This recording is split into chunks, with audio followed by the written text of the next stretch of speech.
Hello, this is Gundam Ver.Ka. Just thought I'd give you an update of what's going on. And as you can see, I've completed assembling the Victory Gundam Ver.Ka and its additional core fighter here. It came with two heads and two core fighters. I definitely much prefer this head, which is the Hexa type, than the other type head, which is buried in the core fighter here, the old V fin. So I think I'm going to stick with this head because I like it. Next thing to do is to take it apart. I'm going to do the inner frame first. I'm not sure if I should go for the normal duralanium inner frame with a black enamel base, or go with this, which is a kind of pale grey enamel instead. Not quite sure yet. I'll make that decision once it's been disassembled. In terms of accessories, this doesn't really come with much. It really comes with a gun and a whole bunch of hands and extra little bits. To be honest, I'm not really interested in the transformation side of this.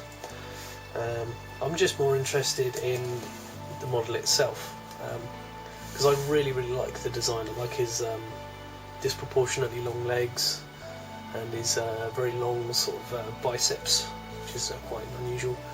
There's a few gimmicks on it that I quite like, especially underneath the arm here, and how well I can demonstrate this. But this flips out like this, and then in here is a little beam saber, which is quite cool.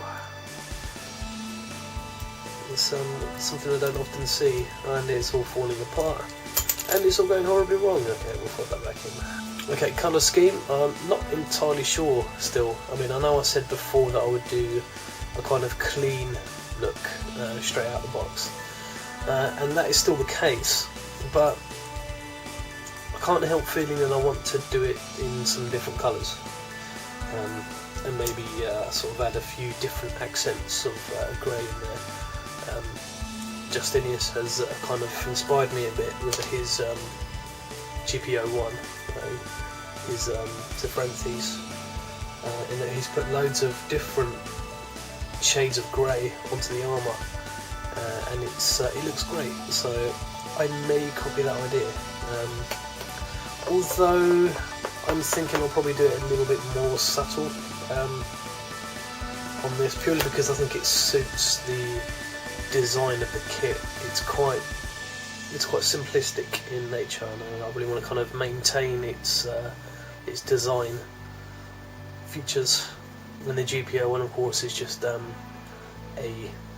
massive lump of destroy, so it kind of suits it to have different accents on it and be loud.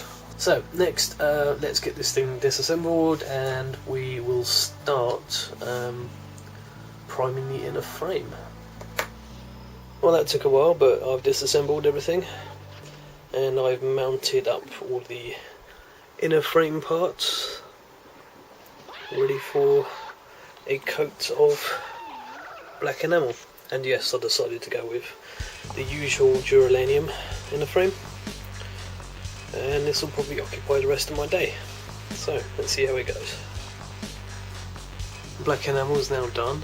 It's all undercoated, and I'm going to leave that for a week or so to properly cure.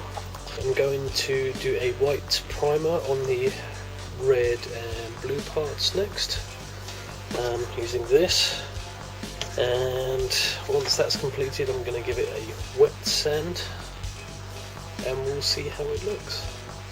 So I put down the primer here on a blue part, and it turned out to be a lot smoother than I expected. So instead of going ahead and doing a wet sand, I started doing a base coat for the red parts, and I laid down this very plush, deep blood red as a base coat,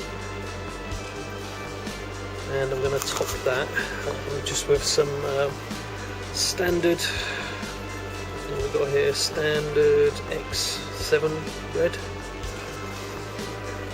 and hopefully that will look quite nice. I wasn't intending to do any kind of shading on this model, but the way that this has come out finish wise, I think I might as well do it.